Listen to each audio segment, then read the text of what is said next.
नमस्कार। धर्म, आस्था, विश्वास और लगाव ये भारतीय संस्कृति और समाज के वो अभिन्न अंग हैं जो समय की हर लहर में स्थिर रहते हैं, हमें आपस में जोड़ते हैं और हमारे जीवन को एक दिशा देते हैं। भारतीय उपमहाद्वीप में ये चारों तत्व एक अस्थायी प्रवृत्ति का निर्माण करते हैं, जिनका प्रभाव न केवल व्यक्तिगत बल्कि सामूहिक जीवन पर भी पड़ता है। इनमें धर्म केवल एक परंपरा का प्रतीक नहीं है, ये एक जीवन शैली है जो मनुष्य को उसकी आत्मा और उसके अस्तित्व के गहरे अर्थ से जोड़ती है। धर्म हमें न केवल व्यक्तिगत संतोष प्रदान करता है बल्कि समाज के प्रति एक गहरी जिम्मेदारी और लगाव का एहसास भी कराता है। और लगाव हमें अपने प्रियजनों और अपने मूल्यों से जोड़ता है। प्रेमानंद जी महाराज का नाम तो आपने सुना ही होगा। ऐसे संतों का आगमन इसी धार्मिक परंपरा के जीवंत प्रतीक के रूप में हुआ है। प्रेमानंद जी महाराज की गाथा वृंदावन की पवित्र भूमि से शुरू होती है और एक ऐसा स्थल जो कृष्ण और राधा के दिव्य प्रेम का प्रतीक है। वृंदावन की हर गली और हर मंदिर में राधा रानी और श्री कृष्ण की अमर कथा बसी हुई है, जो हर श्रद्धालु के हृदय में आस्था, प्रेम और विश्वास की भावना को और भी प्रगाढ़ कर देती है।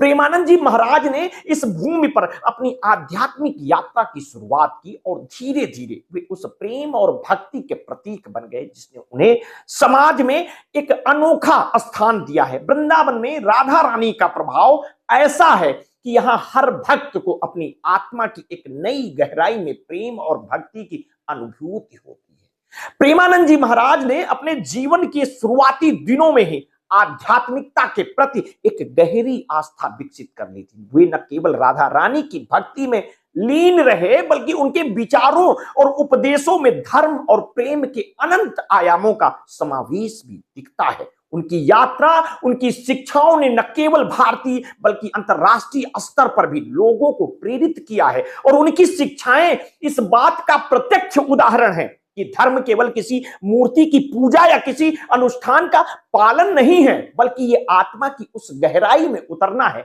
जहां प्रेम, दया और सत्य का प्रवाह होता है। प्रेमानंद जी महाराज की इस आध्यात्मिक यात्रा में 4 शिष्य भी उनके साथ जुड़े, जिन्होंने अपनी अपनी अलग अलग पृष्ठभूमियों को त्याग कर महाराज के सानिध्य में रहकर धर्म की वास्तविकता को समझने का प्रयास किया है। और ये शिष्य किसी भी अन्य भक्त से अलग नहीं थे। उनके पास अलग अलग पेशे, पहचान और लक्ष्य थे, लेकिन महाराज के सानिध्य में आकर उन्होंने धर्म और भक्ति का एक नया ही रूप देखा। धर्म के इस आदर्श स्वरूप ने उन्हें अपने अपने सांस्कृतिक कार्यों और भौतिक सुख सुविधाओं को छोड़कर आध्यात्मिकता का मार्ग अपनाने के लिए प्रेरित किया है। इन लोगों के बारे में जानने की काफी अभिलाषाएं आम जनमानस में देखी जाती हैं। एक नाम आता है नवल नागरी बाबा। सेना से संत बनने की उनकी कहानी बड़ी दिलचस्प है। नवल नागरी बाबा का जीवन वृंदावन की भक्ति में एक अद्भुत उदाहरण है। भारतीय सेना में एक सम्मानित पद पर कार्यरत नवल नागरी बाबा ने कारगिल जैसे महत्वपूर्ण मोर्चे पर सेवा की थी, लेकिन वृंदावन में एक बार प्रेमानंद जी महाराज के प्रवचन सुनने के बाद उनके भीतर ऐसा बदलाव आया कि उन्होंने अपने जीवन की दिशा ही बदल ली। उनके लिए धर्म का ये नया अनुभव केवल पूजा अर्चना तक सीमित नहीं था, ये एक ऐसा परिवर्तन था जिसने उनके अस्तित्व को एक नई दिशा दी। नवल नागरी बाबा ने सेना की वर्दी उतार कर साधु धर्म अपनाया और आज वे प्रेमानंद जी महाराज के प्रवचनों में उनके निकटतम शिष्यों के रूप में सेवा करते हैं। दूसरा नाम है अलबेली शरण बाबा। वे चार्टर्ड अकाउंटेंट थे। चार्टर्ड अकाउंटेंट से राधा भक्त बनने की यात्रा भी बिल्कुल अलग है। दिल्ली के अलबेली शरण बाबा एक सफल चार्टर्ड अकाउंटेंट थे, जिन्होंने जीवन की तमाम सांस्कृतिक उपलब्धियों को हासिल कर लिया था, लेकिन एक प्रकार का अधूरापन उनके जीवन में हमेशा बना रहा। जब उन्होंने प्रेमानंद जी महाराज के प्रवचन सुने तो उन्हें अपने जीवन की वास्तविक उद्देश्य समझ में आया। राधा रानी के प्रति महाराज की भक्ति और प्रेम का ऐसा असर उन पर पड़ा कि उन्होंने सांस्कृतिकता का त्याग कर प्रेम की साधना को अपने जीवन का आधार बना लिया। अब अलबेली शरण बाबा राधा रानी के भक्त के रूप में महाराज के साथ रहते हैं और भक्ति में लीन देखे जाते हैं। तीसरे मनुष्य का नाम है आनंद प्रसाद बाबा। बिजनेस टाइकून से साधु बनने का सफर भी उनका बिल्कुल अलग है। फुटवियर के क्षेत्र में एक सफल व्यापारी आनंद प्रसाद बाबा का जीवन भी एक प्रेरणादायक बदलाव का उदाहरण है। कभी उन्होंने अपने व्यवसाय के माध्यम से सफलता की ऊंचाइयों को छुआ था, लेकिन उनके भीतर हमेशा एक आत्मिक संतोष की तलाश थी। वृंदावन में प्रेमानंद जी महाराज के प्रवचनों को सुनने के बाद उन्हें अपनी इस अधूरी तलाश का उत्तर मिला। उन्होंने अपने बड़े व्यापार का त्याग कर दिया और महाराज के साथ भक्ति का मार्ग चुना। आज वे प्रेमानंद जी महाराज के निकट हैं और उनकी सेवा में सतत संलग्न रहते हैं। और चौथे शख्स का नाम है श्याम सुखदानी बाबा। इंजीनियर से आध्यात्मिक पथ की ओर वो चले।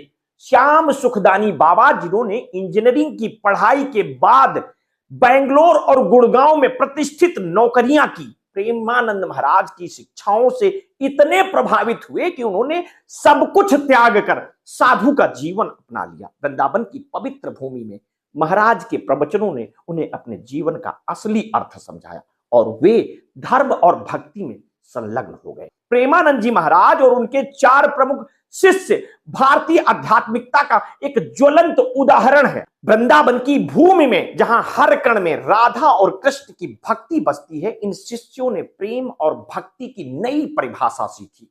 राधा रानी की प्रति प्रेम का जो गहरा अर्थ प्रेमानंद जी महाराज ने समझाया है, उसने इन्हें अपने सांस्कृतिक जीवन को त्यागने के लिए प्रेरित किया।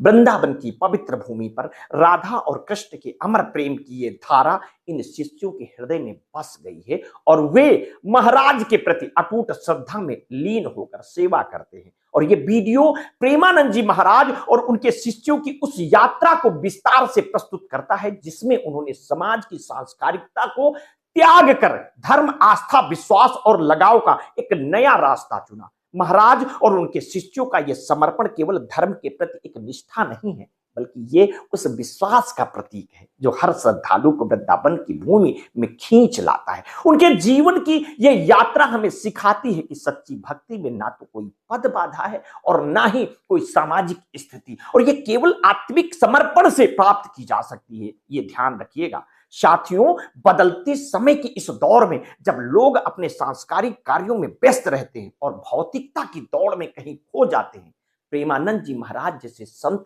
हमारे समाज में एक आदर्श प्रस्तुत करते हैं। वे हमें यह सिखाते हैं कि सच्ची आध्यात्मिकता किसी भी बाहरी दिखावे से परे है। ये आंतरिक शांति और प्रेम का वो भाव है जो हमें अपने वास्तविक स्वरूप से परिचित कराता है। आप अगर धार्मिक प्रवृत्ति के हैं तो ये वीडियो हर उस शख्स तक पहुंचाएं जो इन महान विभूतियों को जानना चाहते हो और जो धन की मोह माया के लाभ में हो, और उन्हें ज्ञात कराया जा सकता है कि जीवन में सिर्फ धन, संपदा, पद, सब सामाजिक प्रतिष्ठा ही सब कुछ नहीं हो सकता, बल्कि मन आध्यात्मिक कार्यों में रुचि ले लिया तो और सब फीका पड़ जाएगा। मिलते हैं किसी नेक्स्ट स्टोरी के साथ। आपने अगर अभी तक हमारे इस चैनल को सब्सक्राइब नहीं किया है तो तत्काल कर लीजिए, बेल आइकन दबाना बिल्कुल ना भूलिए। अपने स्वास्थ्य के प्रति सचेत रहिए, सजग रहिए। अगर आपने अभी तक हमारे इस चैनल को सब्सक्राइब नहीं किया है तो तत्काल कर लीजिए। बहुत बहुत धन्यवाद। साधुवाद।